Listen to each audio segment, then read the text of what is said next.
Hello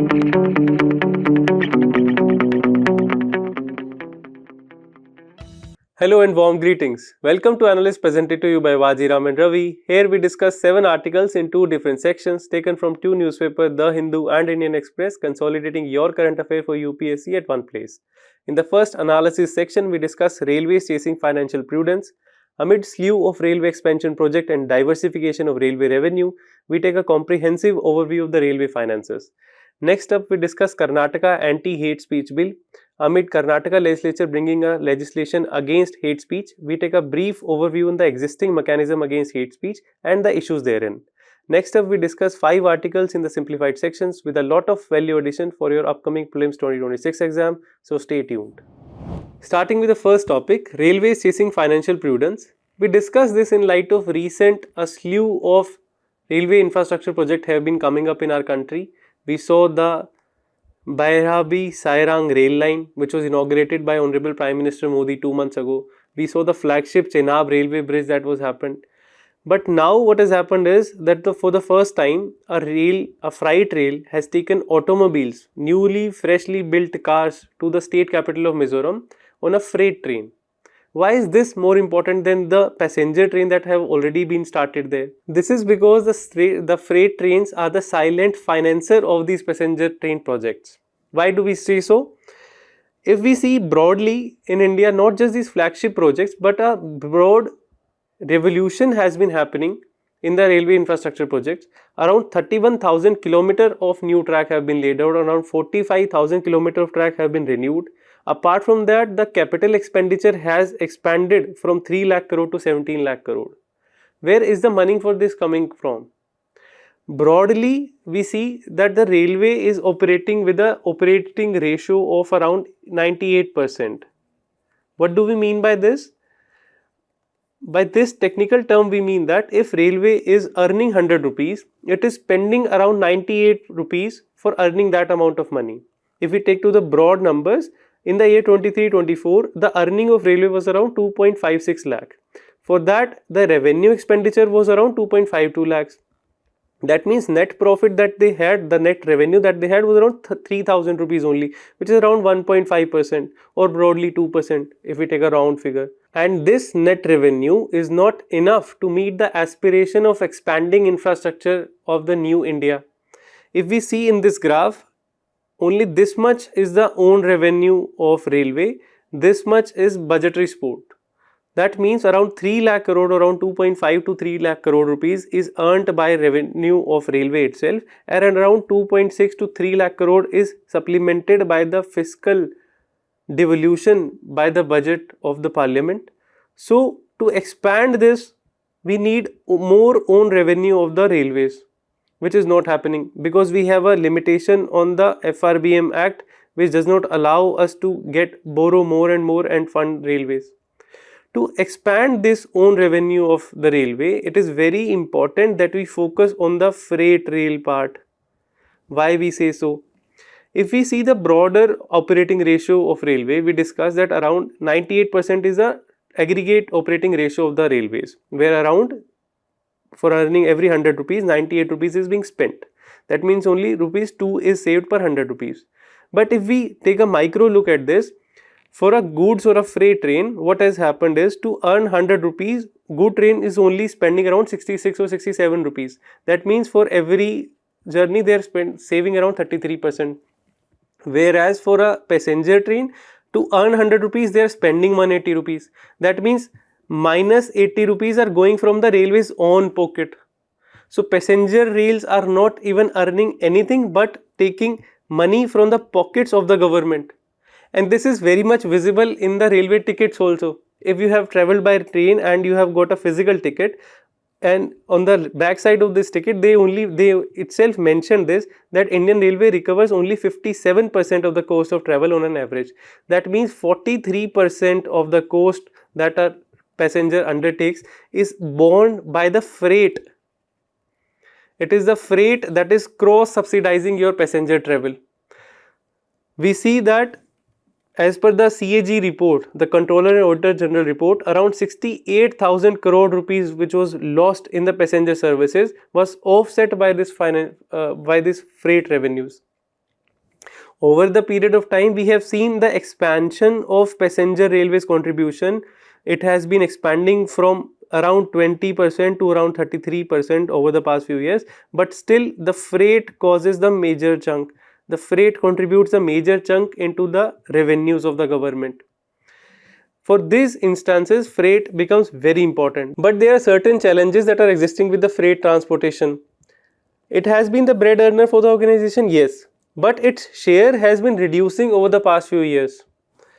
If we compare the figures from year 1950 to 51, it was around 90% or 89% of all the freight traveling was done on the basis of railways.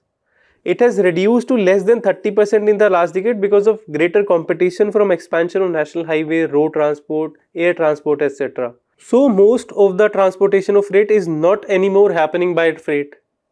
Then even in the composition of this freight transportation that is happening, there is a monopoly of coal. Coal itself brings around 48% of the volume of the freight travel as well as 50% of the revenues of the railway. So when we saw that railway is earning around 2.5 lakh crore rupees, around 50% of that revenue is coming from the coal transportation only. This leads to monopoly and it is not good for the diversity of revenue. It is not a very risk diversified portfolio, to be honest.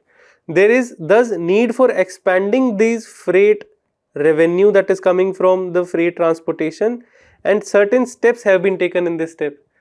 In this regard, this arrival of automobiles on this Sairang railway line is a depiction of the changing composition of the freight. How is it so? If we see that share of passenger vehicles which are transported by the railways on the freight train has expanded. It was around 1.7% in the fiscal year 15. It has now gone up to 20%. Thus, more sources of revenue for railway is being opened up by a diversification of the freight cargo.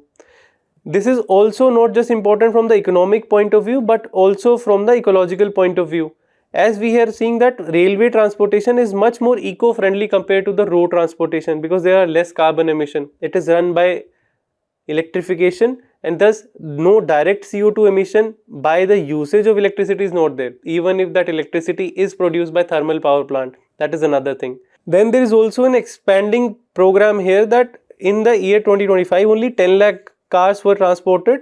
It is targeted that around 15 lakh car would be transported the next year, and where the Maruti Suzuki having the largest share because they have the market share of Maruti Suzuki is also the highest in the country. But steps the government have taken to make sure this happens.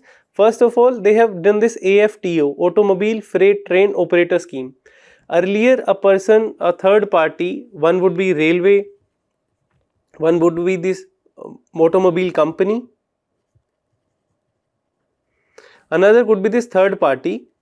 This third party is considered as a automobile freight train operator.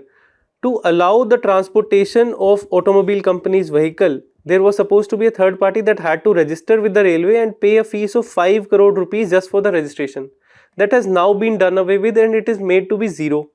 There was also a stringent condition that he also had to possess 3 rakes, which was also very costly. Even if somebody does not have a business for 3 rakes, they were supposed to do that just to fulfill that condition. That is also now been done away with and only 1 rake is sufficient to register for that. So this has enabled ease of doing business in freight transportation for other commodities other than the heavy bulky commodities like coal. This has been one of the steps. Infrastructure has also been boosted for the freights. For example, 133 railway sidings have been constructed. What do we mean by sidings?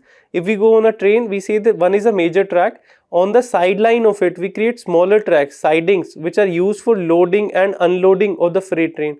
This enhances the turnaround time for the trains, which means the amount of time that is required to make the train moving, to ensure the train is moving to the next destination. This leads to greater efficiency in the freight transportation and reduces the overall logistic costs. Other policy steps have also been taken so that the freight becomes more attractive to the industries, so that the revenue of railway increases. What are these steps that they have taken? First, they have modernized the railway freight terminals so that end-to-end railway transportation is streamlined. It is done under the Gati Shakti multimodal transportation plan. For example, everywhere the train line would not go. So there is a need for dedicated zones where railway, roadways, the waterways, they would be integrated. These cargo hubs would be created. Then we have commodity focused special wagons are being created. We are supplementing the PPP investment here. Public private partnership is being incentivized by allowing investors to invest in such specialized wagons. These wagons are not purchased by railway but by these operators, as we saw that they could be even AFTO or automobile freight transport operators. So they are now being incentivized to create and purchase such rakes that enhances the efficiency of transportation in the freight. We are also having some partnership with the other organization also. For example, this JPP, Joint Parcel Product Rapid Cargo Service. This is nothing but a joint venture by the India Post. Yes, our very own India Post has been a partner with the Indian Railways, which allow for end-to-end transportation, that allows for last mile connectivity. This makes transportation of heavy cargo by the railways very efficient. We are also having some discount schemes being run by the government. It is called as liberalized automate freight rebate scheme. This means if, let's say, a coal or any heavy bulky material is being transported from a mine center to a capital city or a consumption city, on the onward way of its journey, it would be full. But let's say there is nothing more to be transported back to this destination, so it would be returning empty. To ensure that it does not return empty, the freight for the returnward journey is now being liberalized. It is now being given on a discount. So these innovative mechanisms are being used by railways to enhance the share of freight in the cargo and thereby enhancing the revenue of the railways. But then there are much more steps that are required to be taken. For example, it is not sustainable that we do this cross subsidization of railways to be continued, because passengers, even though we are a welfare state and government is using railway as a tool for ensuring the welfare of people, it is used as a means of public transport and not profit. But since the aspiration of the people are so high that we need more trains, we need more infrastructure, we need to connect the remotest part of our country to the railway, we need revenue. And to ensure that revenue, it is not fair that all of the burden should fall on the freight. There is need for taking steps to enhance revenue from the passenger service also. And how do we go about it? We can do that by enhancing the ads and brandings that happen across stations and train. These could be outsourced to the third party and some revenue could be earned from there.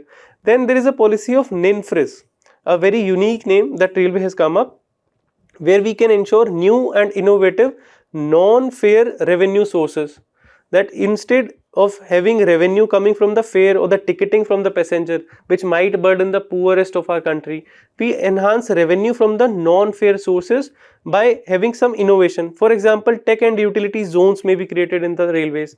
Some kiosks should be established. They must be giving rental income to the railways. EV charging kiosks could be established. Some multi-brand stores could be established, which would also be giving the not just royalty but also rental income. Then we have asset monetization, parcel spaces, parking spaces, ATM, commercial centers. These could be established at various major centers of the country. For example, Rani Kamalapati station, it has now been developed under the PPP project and it has enhanced the revenue of the railways. Such innovative steps should be expanded throughout the country. We could enhance the passenger revenue also by enhancing special trains that happen during peak demand. For example, during the time of Diwali, Chhat Puja, Holi, some special trains could be run with a higher rate, because anyways people are happy to pay money to the unsafe buses that plow the highway during this time period, and they are not very safe, as we have seen a lot of incident of fire has occurred in those. Then some innovation on the higher onboard capacity could be done. For example, recently railway has announced the 3A third AC ticket to include the rakes for third executive, which has higher onboard capacity, which can accommodate more number of passengers. There is also a possibility of double decker train could be established, which would be enhancing the revenue without expanding the expenditure. The new premium trains could be enhanced. For example, the Vande Bharat trains. Such kind of trains should be expanded to the sleeper category with better facility and rational fares, which has a less sensitivity to the price. For example, premium passengers are more ready to pay for the higher services without burdening the poorest of the country. So cross subsidization should not be happening from freight to passenger, but from the passenger classes from 1, 2, 3 to the sleeper classes, to the general classes. This might be a more equitable way of enhancing transportation, and it would uphold the view of the Viksit Bharat 2047, which ensures that there must be mobility for all. That was about this topic. We have provided you a mains practice question. Kindly attempt it and get it evaluated from your mentors. Next up, we discuss Karnataka Anti-Hate Speech Bill. We discuss this in the light of Karnataka legislature bringing a new bill that seeks to criminalize hate speech. This caters to your GS paper 2 fundamental rights, especially Article 19, freedom of speech and expression. Since when speech, which is basically a means of communication, becomes a harm, and who gets to decide that it is called as a hate speech, it would be considered as a hate speech. And there lies a snowball of confusion where people are at loggerheads that whether this is a hate speech or not, and what impact would it cause to the society. There is no universal definition of hate speech as of now. It is basically considered as a speech which is targeting a group or individual based on the identity that they have. It could be generally construed as a communal identity, identity on the basis of religion. People are considered or classified as us versus they on the basis of religion, but it can be very broad also. It could be targeting people on the basis of race, it could be targeting them on the basis of gender. They might be called some names which might not be in a very good taste, and it may lead to situation of threatening the dignity of the individual. Just because you belong to that particular identity, you may not have the right as others would have. It violates then the right of under Article 15 also, rights of equality. And then there is also possibility that it may disrupt the public order because somebody has been targeted on the basis of their identity. People of all of those people belonging to the same identity may be under a threat, and this has happened in our country in multiple instances. We have seen the Delhi riots that happened after one particular politician gave some hate speech, and then we saw this happening in Udaipur also when one cleric of a religion, he gave a call and then somebody actually beheaded some of the people. What does all of this entail? This means there must be some reasonable restriction that should happen, that somebody before speaking they must even think that what they are speaking and what consequences it might lead to. For these specific reason, we have been given under Article 19 clause 1 the freedom of speech and expression, but under Article 19 clause 2 we have been given some restrictions, because of course fundamental right of speech and expression is not absolute. They must be subjected to reasonable restrictions. Under which cause? Under the cause of public order, morality, decency, not promoting enmity against each other. These are the exceptions that have been given under the Article 19 clause 2.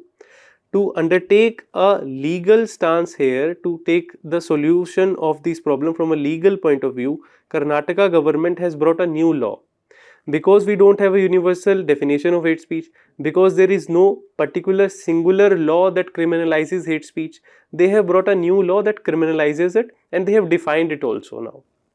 They have expanded the definition of hate speech as to be something that somebody saying something, any expression which could be either spoken or published or circulated either in words or written through signs or representation. Like, it is a very broad definition in that sense, which has an impact that could cause injury, disharmony, or feeling of enmity or hatred or ill will against a person who could be dead or living, or not just against a person but also against a group of person or community, to meet any prejudicial interest, that means for any disgenuous cause.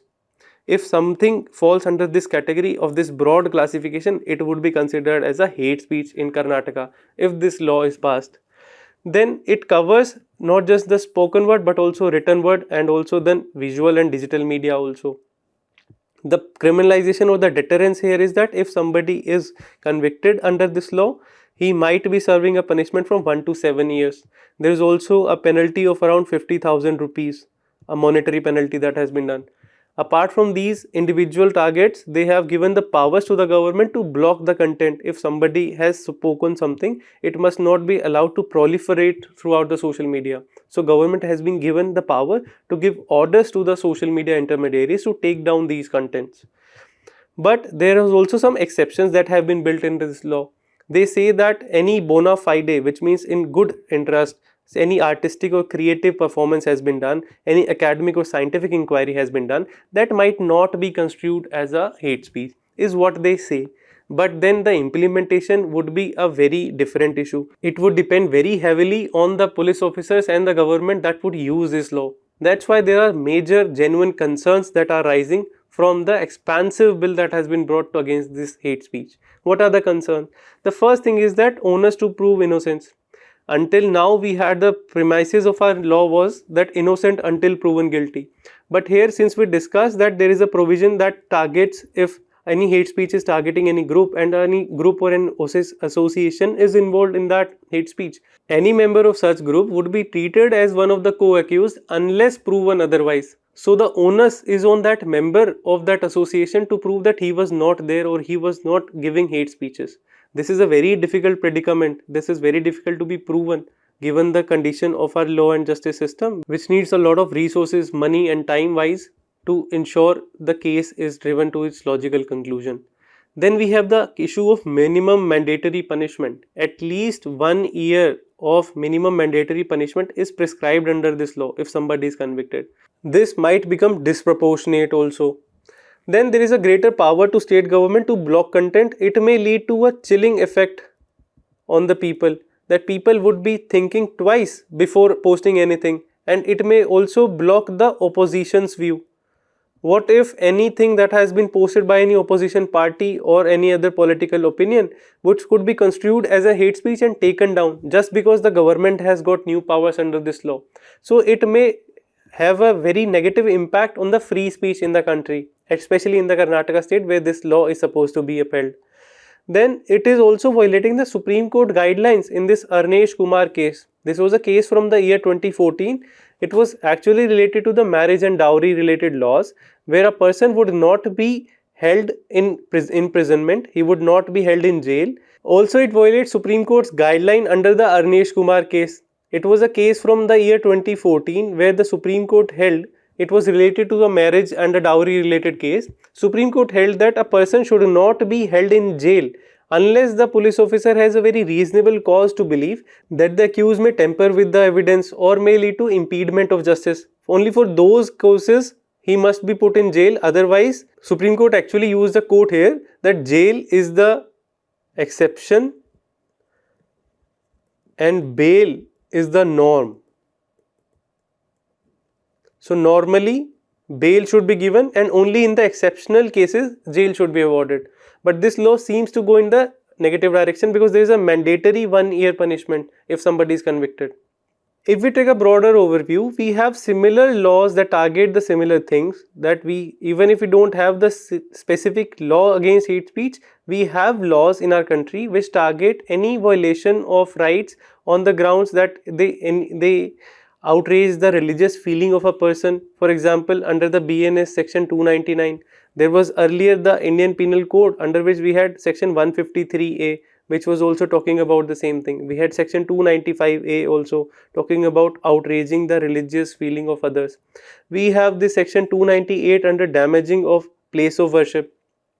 Under section 196 of Bharatiya Nyaya Sanhita, the promotion of enmity between groups or acts which are prejudicial to the harmony of the society, these are all penalizable, like they are all punishable offence under the normal law of our country, which is Bharatiya Nyaya Sanhita. Apart from that, we have IT Act provision 69A, which give the power to the government, to the central government and the state government, to order the intermediaries to take down any information, to take down any material or content floating on the social media website that may be prejudicial to the security and sovereignty of the nation. Then the major issue is not just that we don't have laws. The problem is with the enforcement of these laws and not the absence of law. If we see the NCRB data, the National Crime Reports Bureau's data, in the year 2020, around 20% of all the people who were registered or who were considered as accused under these acts, only 20% of them were convicted. So even when such stringent laws are already there, people are not getting deterred from them. It's not because they need more law, but they need more enforcement. As rightly quoted by someone, that it is not the severity of the law that determines the deterrence of an individual against a crime, but it is the surety of the law, that yes, if somebody commits something, he would surely be punished. Whether he would be punished for 1 year or 7 years, 5 years, hardly matters. But if there is a surety of this punishment, it might deter that person who is of this criminal mindset. So we have to focus on the surety of the law rather than making law centric approaches. We have to focus on the enforcement part here. Apart from these enforcement issues, we have to consider the judicial pronouncement that have come over the period of time, which has evolved our perspective on the regulation of freedom of speech and expression. In the Shreya Singhal case, the Supreme Court had actually struck down the section 66A of the IT Act, precisely for the reason that the law was vague, the provisions were vague. So if similar issue is there with the Karnataka anti-hate speech bill, it might also be struck down by the Supreme Court.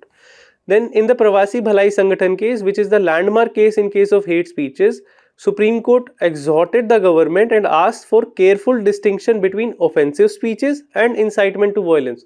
It is one thing to make speeches which are offensive in nature, which you do not like as a person, but if they are actually leading to incitement of violence, then it must be considered as a hate speech. Then in the Tehseen Poonawalla case that happened in 2018, in light of a various mob lynching case that were happening in the country at that point of time, Supreme Court asked that there must be nodal officer who could be preventing this mob violence and lynching, and the existing framework would be followed. They did not ask for any separate law that should be created for targeting hate speeches. Even in 2022, a Supreme Court bench made this observation that law that is existing in our country must be enforced in the right spirit, and it must be enforced uniformly. It must not be enforced only against a certain or particular section of the society, but it should be broadly under the spirit of rule of law, where law applies to each one equally, and anybody belonging to any religion, if they undertake any speech that is construed as a hate speech, they must be punished with the full force of law that is existing in our country right now. The way forward beyond this law-centric approach should be the tolerance-centric approach also. We have to move socially to curb this menace of hate speech in our society. First of all, there must be narrow and precise definition that limiting the hate speeches to direct incitement of violence as depicted by Supreme Court in this Pravasi Bhalai Sangathan case. Then there must be regular exceptions so that academic debate, legitimate criticism and also satire should not be criminalized, that have a chilling effect on the people. Then focus on enforcement. We have discussed it should not only be expanding the definition of the law. The punishment should be made more proportionate, and judicial oversight, some institutional mechanism should be there so that any takedown request that happens on the part of government must be judicially overviewed, that it does not violate the right under Article 21 as held by Supreme Court in the Anuradha Bhasin case. That this talked about the right to freely use internet. This must always be upheld. Apart from that, we must always adhere to the ethical point of view of tolerant society. As Voltaire had said that I may not agree with you, but I would defend your right to speak with my life.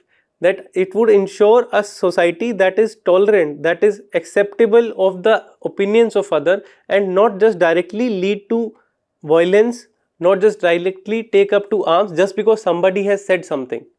This diversity of India, including the diversity of not just faith, not just beliefs, but also diversity of thoughts and opinions, must be not just tolerated but also respected and cherished. With this understanding, here is a practice question for you that you must write and get it evaluated from your mentors. Moving to the next topic of an anomaly in the air pollution data.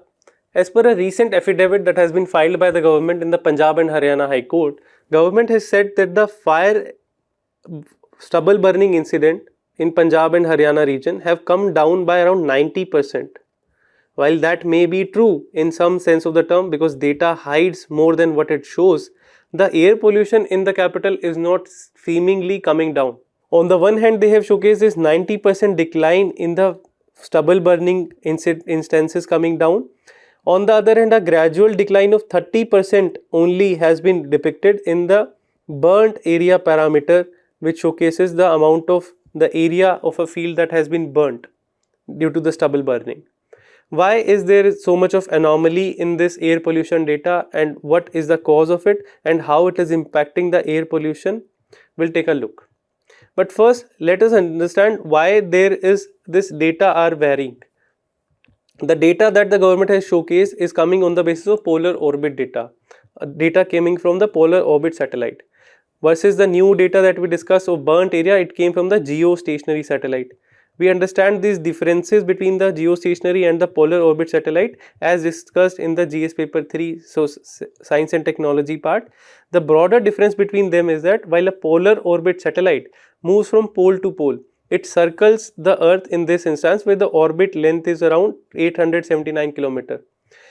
On the other hand, this geostationary satellite, it remains fixed at one location. It appears to be fixed at one location. Here is a satellite and it appears to be fixed from one point on the earth. While it keeps on passing over certain point and it is rotational in that sense, it passes over India over once or twice a day, and their time is usually 10 a.m. to 1:30 p.m. The farmers of North India have become very smart and they have shifted the instance of stubble burning to evening so that they can eliminate the visions, or they can eliminate being caught by these polar satellite. They would not, if such instances are happening outside this window of 10 a.m. to 1:30 p.m., this would not be caught by the satellite. So it would seem that the instances of fire have come down by 90%, but actually they have not. When viewed from the geostationary satellite, which stays fixed over one location at Earth, which constantly monitors the Earth area 24/7, for example, a satellite called Meteosat, they can detect the time patterns of the fire, whether they are happening in morning, evening, or night. Such they cannot be avoided by changing the timing of the burning. And in case of these satellites, they have used the data for burnt area of the field, that what area of the field has been burnt under this stubble burning. This is a better criteria than the fire count, because only the fire count is mentioning how many fires are being seen at a given time. The fire can be misleading because it might not be happening at a right time. The burnt area, on the other hand, is measuring the actual land burnt in square kilometers. It is very hard to manipulate. Thus, there is an anomaly in this data that is happening. But be it this data of 90% or 30% as per the burnt area, the situation that is consistent in Delhi has been the air pollution in capital has been worst. It has been worse since 2015 in the month of December now. AQI is at its highest peak since past 10 years.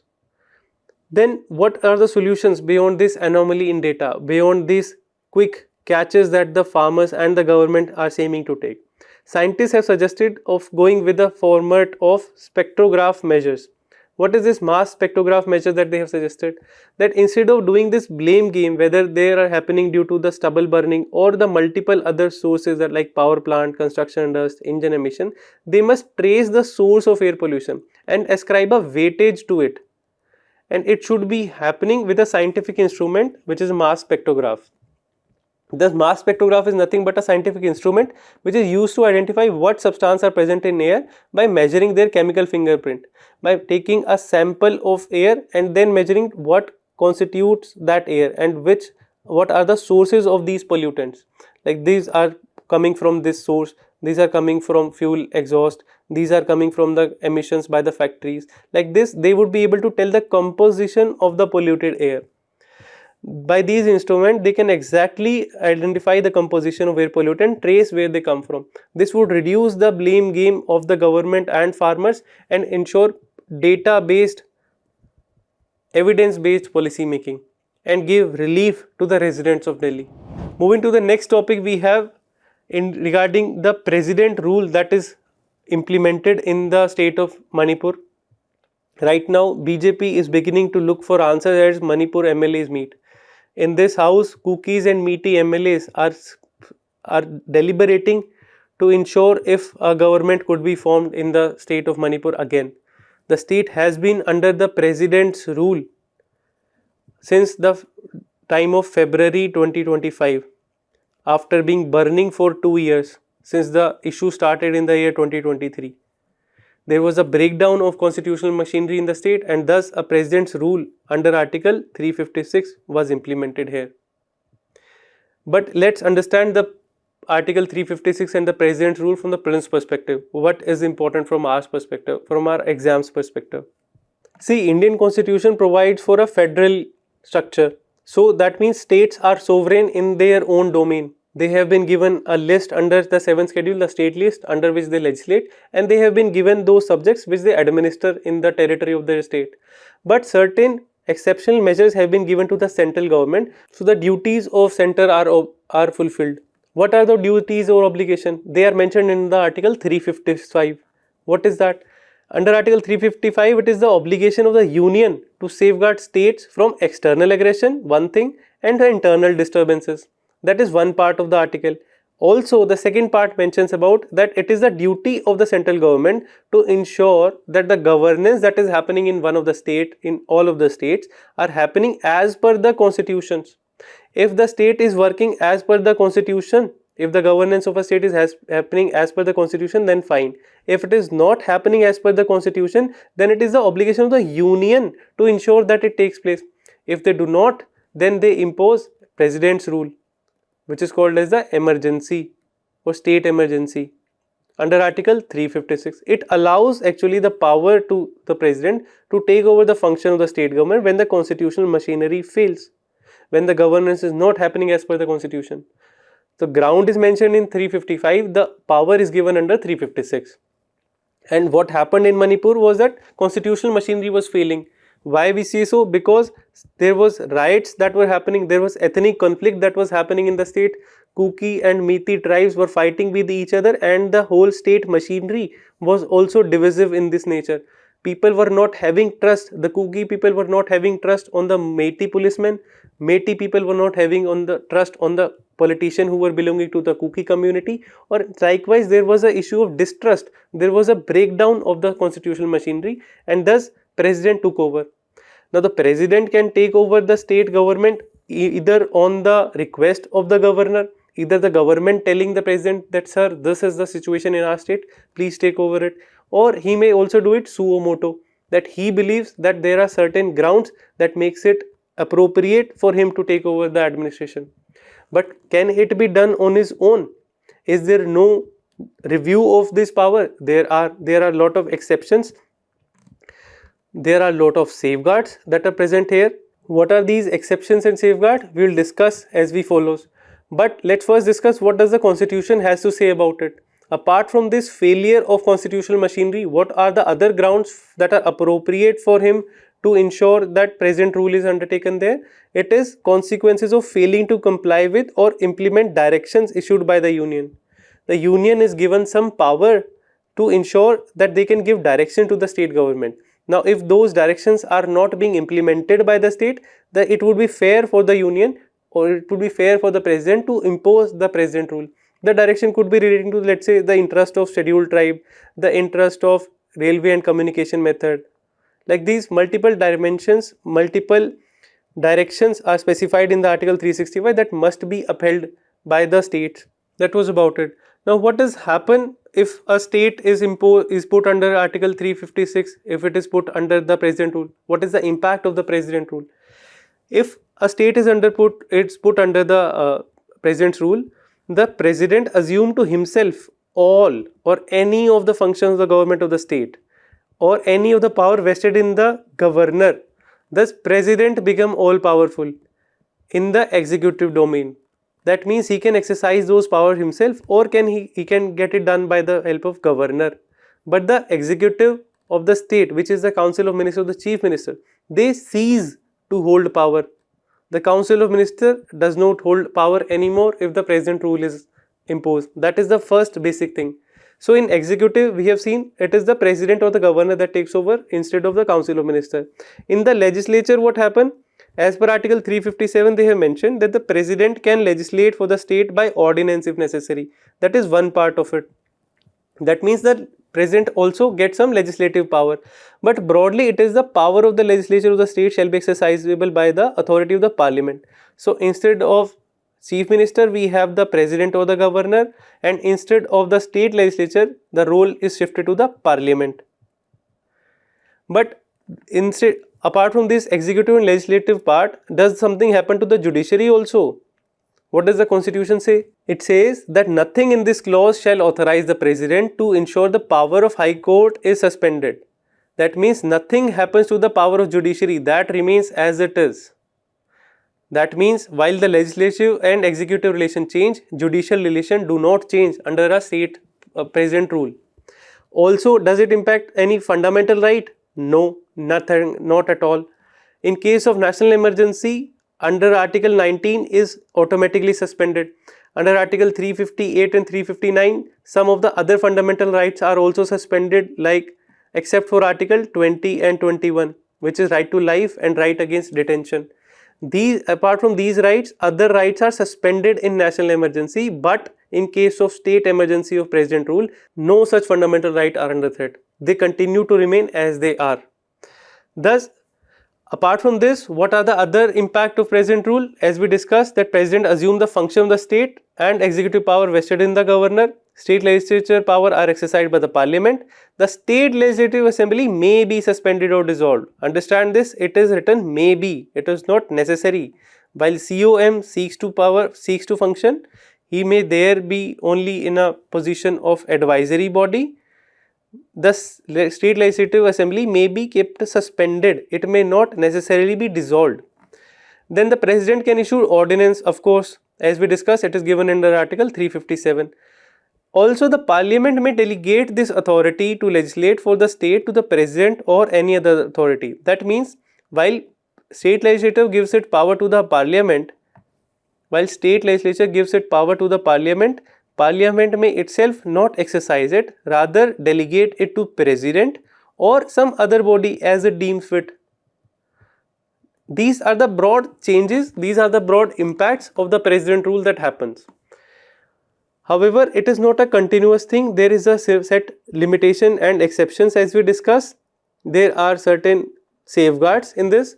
The first safeguard is that there is a time limit. Once a president rule is proclaimed, it remains in effect for 6 months, and that too after it has been approved by both the houses of the parliament, approved by a resolution of the parliament. What do we mean by resolution? Resolution means it is approved by both the houses of the parliament by simple majority. That means all the members present and voting. No special majority is required for that. Then once it is this president rule has been proclaimed by notification of the president, it must be put for vote within 2 months. If it is not put for vote within 2 months for the parliament, for both the houses, for a resolution under simple majority, it would cease to have effect after 1 month. So one limitation is that it should be put to vote for 2 months, within 2 months, and once it has been approved, it stays for 6 months. Another limitation on it is that the president rule can be extended for a maximum of 3 years. That means once it has been approved, every 6 months it has been approved, it can maximum be approved for a period of 3 years. Although there is some exception here that for the state of Punjab, it was referred to as 5 years. In Punjab, it could have been expanded, it could be extended for 5 years. However, to ensure this extension under the 44th Constitutional Amendment Act, some other restrictions were also imposed. Some other safeguards were introduced that if someone has to extend the president rule beyond 1 year with 6 months at a time, it could be done only under 2 conditions. One condition is that either the whole of the country or in a part of a state, national emergency under Article 352 must be proclaimed. If there is a national emergency, then only the president rule can be extended beyond 1 year. If that is not the case, the second condition could be that Election Commission of India (ECI) must certify that the state government could not be formed, the general election for the Legislative Assembly could not be conducted due to certain difficulties. These are the only 2 conditions. Now what we are seeing here, why is we discussing this news, is that Manipur, which is about to undergo for president rule and the time limit is about to extend to more than 1 year in the coming February, they are now deliberating that if somehow the government could be formed again, if a majority government could be formed again, they are doing this to ensure that there is no such constitutional deadlock that arises, because once 1 year elapses, the ECI would have to certify that election cannot happen in the state. So the government, the BJP MLAs are discussing among themselves that if they could formulate this government by majority, then there would not arise such situation where the president rule would need to be extended beyond 1 period. And there are only 2 conditions for that, and both of them are not in place right now. Because as per the situation there, we cannot hold Elections might also not be very conducively held, but that would be a shameful aspect on the part of governance of the state and the administration, that ECI would have to certify that elections cannot be held. One other safeguard here is that while the government has to take, another safeguard is that any proclamation for application of president rule has to be approved by both the houses of parliament. We have seen that.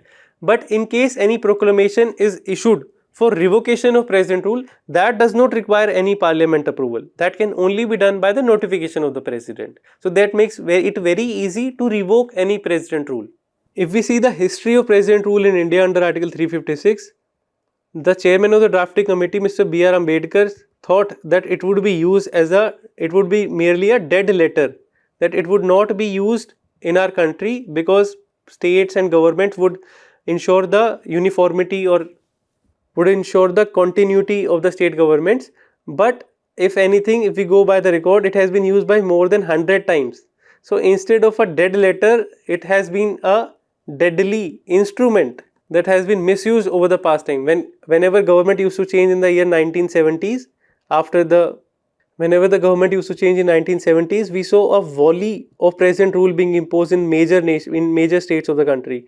And as if coincidentally, we have seen Manipur is the state which has had most number of president rule. This was in year 2016. Now it has even increased to 12.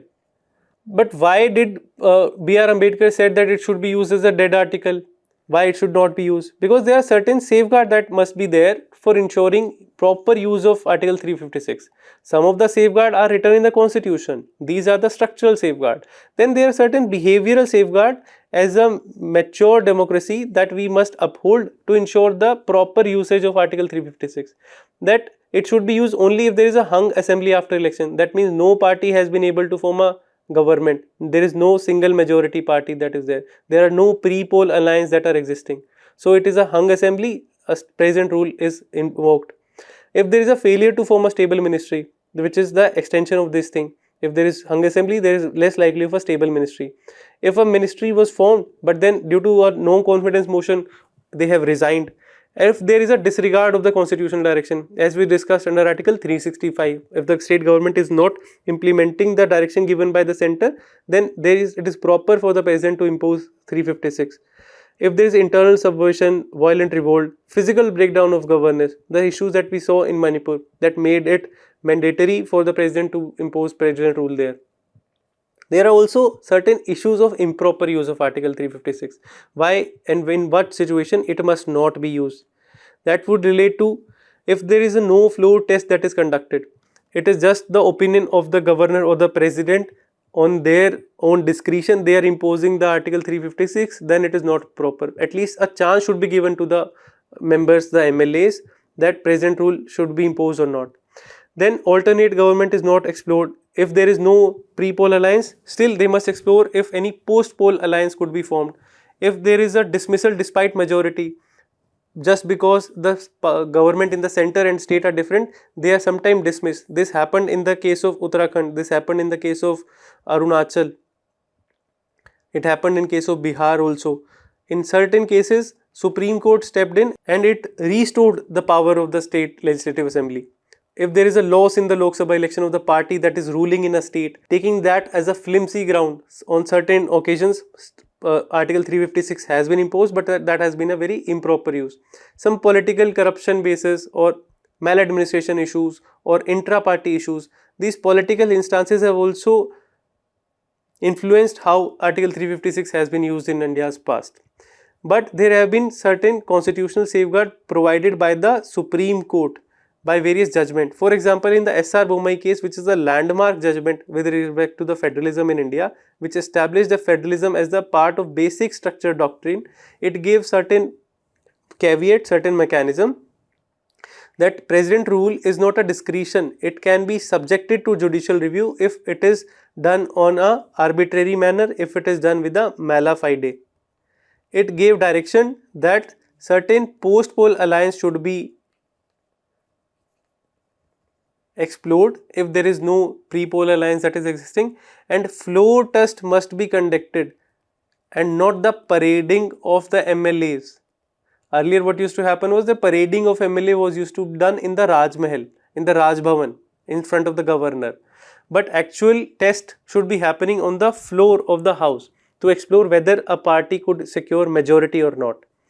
Then in the Rameshwar Prasad case in 2006, it held that the recommendation for the president rule should be based on objective criteria and not on the subjective opinion of the central government or the governor. That means it should not be, in this case what happened was that Bihar's legislative assembly was dissolved even before the legislatures or the MLA reached the legislative assembly, because the governor thought that they don't have the majority. At least they should have been given the chance to prove themselves. This was not given. The Supreme Court held that it should be on a objective criteria. What is the objective criteria? They should prove that they have the numbers which is beyond the majority, more than 50%. If that is objectively proven that they don't have those numbers, only then the legislative assembly of the state should be dissolved. Understand, this is a very important topic, and we have a previous year question that came in the year 2017 that is solvable from this context that we have discussed. So kindly solve it. The next topic is how AI tool developed in Microsoft is helping Maharashtra police solve crime.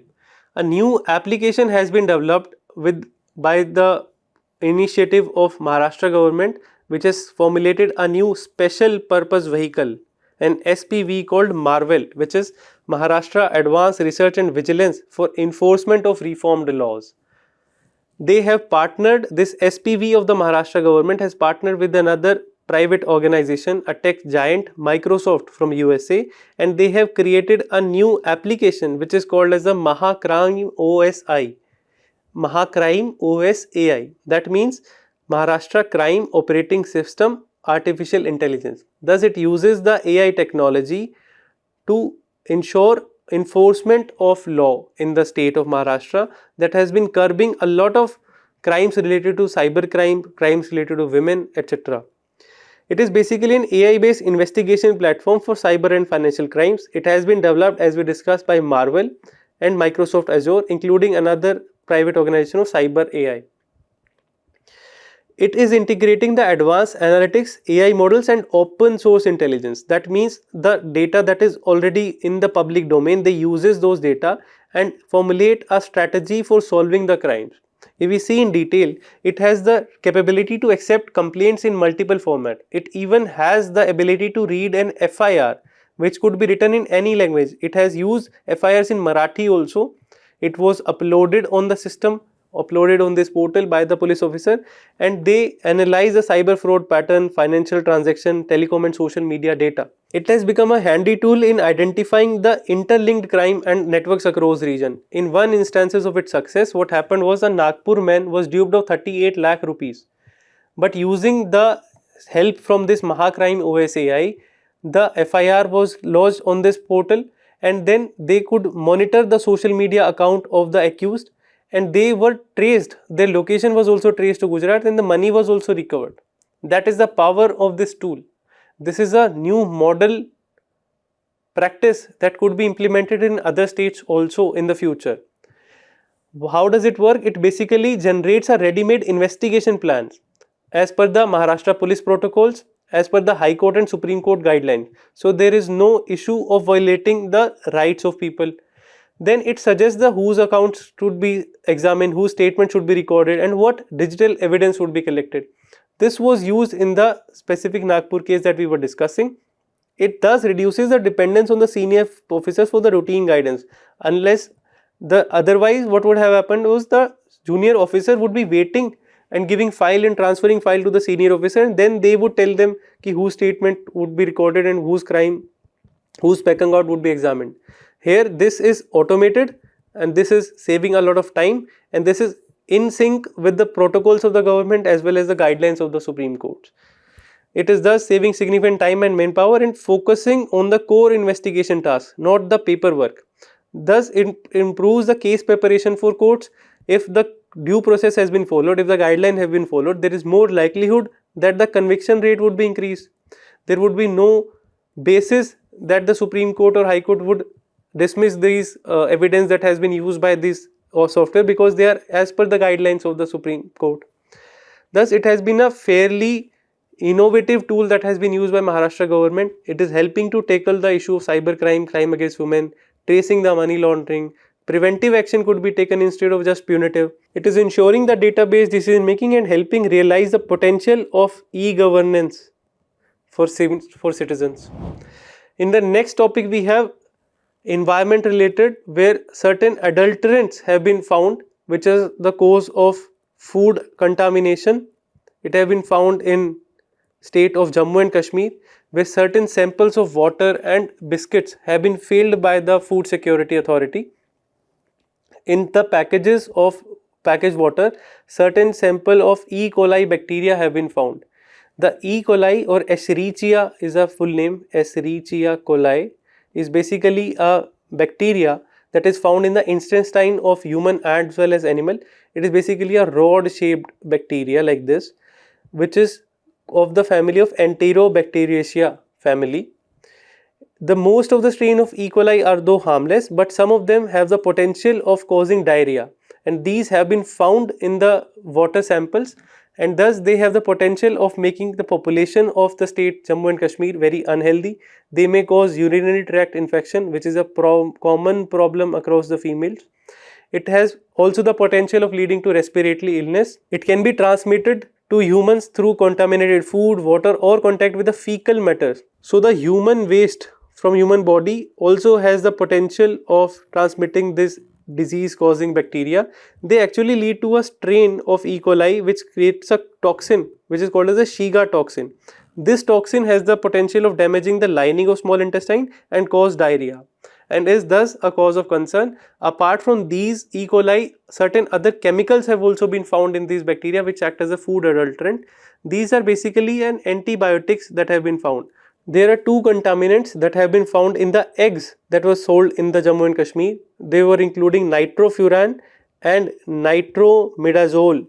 This nitrofuran is a short form for nitrofurantoin, which is basically an antibiotic which is used for treating this similar urinary tract infection that was caused by the E. coli bacteria. Instead of promoting and preserving hygiene in the condition of these hens and poultry, what happens is that the farmers or the poultry farm owners, they take to this antibiotic as a preventive step. They push antibiotic injection to these hens, which are now left as residue in the eggs of these hens. These antibiotics are now left as residue in the eggs of these hens, which are now having a carcinogenic or cancer causing impact on the human health. These nitromidazole and nitrofurantoin are thus basically antibiotic. These are the class of antimicrobial agent that are used to treat infections, but when used as a preventive mechanism, they might even be carcinogenic in nature, and thus these products which contain these material have been banned by FSSAI. What is FSSAI? FSSAI is basically an autonomous body under the Ministry of Health and Family Welfare. It is a statutory body because it was established under FSSAI Act 2006. It has a mandate of setting food standard, regulating the manufacturing, storage, distribution, sale and import of food products. It is ensuring the licensing and registration of these food related organizations. It does the surveillance and monitoring of the food product. It ensures the consumer awareness also regarding the food product, regarding the health impact of these. For example, it has the Eat Right movement it is promoting, which is promoting less amount of salt intake, less sodium intake, less trans fat intake it is promoting. And it has been a very important topic from previous year question point of view. For example, one question has directly come on the FSSAI itself, but also in the options they have given asked question about the pesticide in the agriculture, preservative in processed food. So food adulteration is a common theme that we have identified over the years in the previous year question of UPSC. So kindly give it enough attention and solve them properly for your prelims 2026. Under the last topic of the day, we have first year of Sahyog. Around 6 content block orders are received by the government, are received by the social media intermediaries, especially by WhatsApp. Overall, around 2300 blocking orders have been received from this Sahyog portal. What is this Sahyog portal? Sahyog portal is basically a public good. It's an instrument that has been created by the Union Home Ministry and is maintained by the Indian Cyber Crime Coordination Center or I4C. The purpose of this is that it is acts as a centralized channel which connects both the central agency, state police and online intermediaries to combat the cybercrime. It acts as a one-stop solution where everybody could put their concern and these could be solved. The legal basis of these requests that are given to the social media intermediaries are undertaken under the 79(3)(b) section of the IT Act. What is this? This is basically guiding the intermediaries by giving them a safe harbor provision. What do we mean by this? This is basically a provision since these social media are not the generator of the content but just act as a platform. The content is generated by the users. So whatever content the users have generated, to give safe harbor to the intermediaries that they don't know what has been put in that content, where it has been sourced from and what is the authenticity of that content, because for a social media intermediary it is very difficult to identify these questions. So they have been given this safe harbor provision and the user only would be punished for that if they comply with the direction of the government. And to streamline the process of direction of the government, that which content should be taken down, which content should not be taken down, that is undertaken by this Sahyog portal. As 1 year has elapsed since the creation of this organization, this portal, around 1300 requests of takedown has been received by WhatsApp only, and majority of this requests have given to the metaverse family of products. For example, WhatsApp, Instagram, Facebook, they have received the most number of requests. Then also some Amazon, Google, Telegram, all of them have received some number of steps, some number of directions. But please keep in mind, these are the number of requests. That doesn't mean only 2300 accounts have been blocked. In one request, multiple thousands or hundreds of accounts could be blocked also. So this is showcasing the data, how the government is trying to regulate the social media to curb the issue of hate speech that we just discussed, to curb the issue of fake news that is a cause of trouble for the mob lynching. But also it has some impact, some infringement of right of freedom of speech and expression also. But broadly, if we understand why it is important for government to streamline this thing, is because government is gradually moving to a part where they are streamlining these requests, balancing the interest of freedom of speech on one hand and internal security on the other hand. As we have seen that government has given the new rules under the IT Act, which have been passed in the month of October only, which are promoting a safe and sustainable internet in light of AI. Artificial intelligence, as it is gaining ground, it is responsibility of the government to ensure that the internet remains safe and inclusive. And in that respect, they have brought these IT rules. For example, they have brought issue of labeling, that AI content must be carry permanent identifier or metadata that showcases that this is an AI generated video or this is an AI generated content, so that it does not lead to blame game. It does not lead to fake news.